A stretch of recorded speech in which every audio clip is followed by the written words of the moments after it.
আত্মশুদ্ধি আর সংযমের এই মাসে মুসলিম উম্মাহ যখন সিয়াম সাধনায় মগ্ন, তখন পর্দার আড়ালে বিশ্ব রাজনীতির দস্তরখানে চলে এক ভিন্নধর্মী সমীকরণ। একে বলা হয় ইফতার ডিপ্লোমেসি বা কূটনৈতিক ইফতার, যেখানে খেজুরের মিষ্টি স্বাদের আড়ালে আলোচিত হয় তিক্ত ভূ রাজনৈতিক সংকট।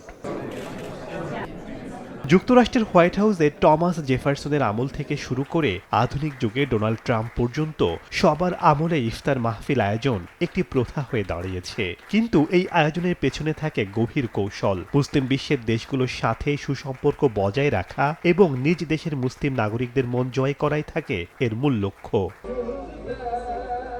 তবে এবারের রমজান ভিন্ন। বিশেষ করে গাজা এবং মধ্যপ্রাচ্যের জ্বলন্ত পরিস্থিতিতে ইফতারের টেবিল যেন অনেকটা কাচের ঘরের মতো। একদিকে যখন বড় বড় শক্তিগুলো ইফতারের দাওয়াত দিচ্ছে, অন্যদিকে তখন তাদের সরবরাহ করা অস্ত্রেই প্রাণ যাচ্ছে নিরীহ মানুষের। এই বৈপরীত্য ইফতার ডিপ্লোমেসিকে এক বড় চ্যালেঞ্জের মুখে দাঁড় করিয়েছে। এর আগে অনেক মুসলিম নেতা ও অ্যাক্টিভিস্ট পশ্চিমা দেশ সরকারি ইফতার বর্জন করেছেন প্রতিবাদ হিসেবে।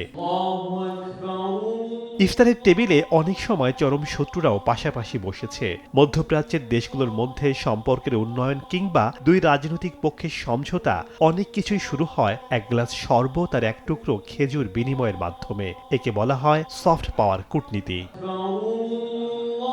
কূটনীতিতে কোনো কিছুই কারণ ছাড়া ঘটে না। ইফতারের এই সাদা দস্তরখান কখনো শান্তির বার্তা বয়ে আনে, আবার কখনো হয়ে ওঠে নিছক লোক দেখানো প্রথা। তবে সাধারণ মানুষের প্রত্যাশা একটাই, ইফতারের এই আধ্যাত্মিক আবহ যেন কেবল আলোচনার টেবিলে সীমাবদ্ধ না থেকে বিশ্বের নির্যাতিত মানুষের জীবনে প্রকৃত শান্তি আর স্বস্তি ফিরিয়ে আনে।